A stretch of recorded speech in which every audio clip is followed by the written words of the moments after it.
Est-ce que cette situation vous semble familière? Vous voulez vérifier si votre site internet est bien référencé sur Google. Ou alors peut-être que vous voulez jeter un œil sur ce que font vos concurrents. Quels mots-clés est-ce qu'ils utilisent? Comment est leur SEO? Mais vous n'avez pas envie d'obtenir ces données une seule fois. Non. Vous voulez obtenir ces données de façon répétée. Jour après jour.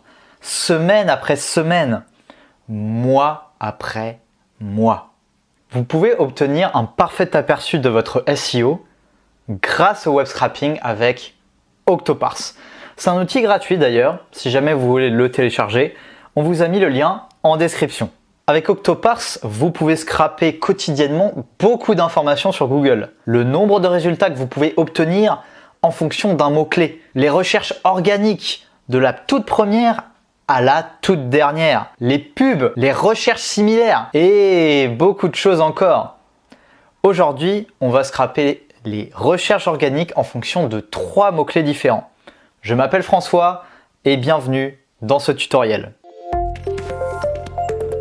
Pour commencer, on va aller sur Octoparse dans notre page d'accueil et simplement dans la barre, on va taper google.com et on clique sur Start. La deuxième étape, c'est de mettre un mot-clé dans la barre de recherche. Mais avant toute chose, on a quelque chose à modifier. Tout d'abord, on va activer le browse mode et on va cliquer sur j'accepte. Et on va supprimer cette petite pop-up. Alors, c'est pas obligatoire parce que ça ne modifiera en rien l'extraction à la fin. Mais vous allez voir, dans certains cas, ça peut être un petit peu ennuyant, ça me gêne la vue et j'ai envie de la supprimer. Pour faire ça, on va modifier le User Agent. Si jamais vous ne savez pas ce que c'est qu'un User Agent, on va vous mettre en description le lien vers un article de blog qu'on a fait. Si jamais vous parlez bien anglais, ça peut être une solution pour vous. On va cliquer dans les Task Settings, puis on va changer le Browser Version de Chrome 76 à Chrome 77. Et on clique sur Save. On attend 1 seconde, 2 secondes, 3 secondes, tour de magie. Voilà, c'est quand même un petit peu mieux. Pour être certain que tout ça soit sauvegardé, on va aller dans Options, Use Cookie et Use Cookie from the current page. Et on n'oublie pas de cliquer sur Apply. Maintenant, on va pouvoir insérer notre mot-clé. J'enlève le browse mode juste là, je clique sur la barre de recherche, Enter Text, et là simplement vous rentrez votre mot-clé. Dans mon cas de figure, je vais taper Web Scrapping, je clique sur Confirmer, et vous voyez que ça vient d'être rajouté. Enfin, il ne reste plus qu'à scroller un petit peu, cliquer sur Recherche Google et Click Button. Et là, vous voyez qu'on a nos résultats. Pour faire les choses bien comme il faut, on va cliquer sur Click Items, on va aller dans les options et on va ouvrir cette page avec un Ajax à environ 5 secondes, ça me semble pas trop mal. Et on clique sur Apply. Est-ce que vous vous souvenez de ce que j'avais dit au tout début de la vidéo?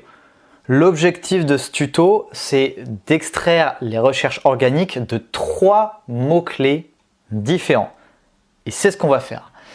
Pour faire une recherche de 3 différents mots-clés, on va cliquer sur plus et on va créer une boucle, ce qu'on appelle une loop en anglais. On clique dessus, on va transformer notre loop mode de list of URLs en text list. Et là, peut-être que vous l'avez compris, on va simplement noter ici les mots-clés que l'on veut extraire. Par exemple, j'ai tapé Data Extraction, je peux taper Web Scrapping et je peux taper Data Scrapping. Donc, 3 mots-clés différents, un mot-clé par ligne.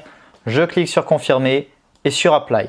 Et vous voyez, ça a été sauvegardé. Maintenant, je n'ai plus qu'à remettre les choses dans le bon ordre. Je vais mettre le Go to Web Page dans la loop item. Pareil pour le Enter Text et pareil pour le Click Item. Encore une chose je répète, très importante. On va aller dans Enter Text et dans Général, on va cliquer sur Use Text in the Loop to enter the text box. Pourquoi? Parce que si jamais on ne coche pas cette petite case, ça va scraper les données, mais simplement du premier mot-clé. Et ça va donc oublier le deuxième et le troisième. Donc là, on va refaire un essai. On clique sur Loop Item, Go to Web Page, donc ça revient sur Google. Enter Loop Item, vous voyez que là, ça me met Data Extraction au lieu de Web Scrapping. parce que data extraction, c'est le premier mot-clé que j'ai mis. Et on fait click item. On attend un petit peu et voilà le travail. On a fait le plus dur, il ne reste plus qu'à extraire les données. Je clique sur le gros bouton jaune et je fais Autodetect Web Page Data. Je patiente quelques secondes et voilà ce que ça donne. Automatiquement, sans que je n'ai eu besoin de faire quelque chose, ça m'a scrappé les 10 recherches organiques. J'enlève le Add a Page Scroll, je fais Create Workflow et voilà. Alors, il ne reste plus qu'à un peu trier les données, regarder celles qui sont utiles. Ça, c'est une colonne qui n'est pas utile, je la supprime.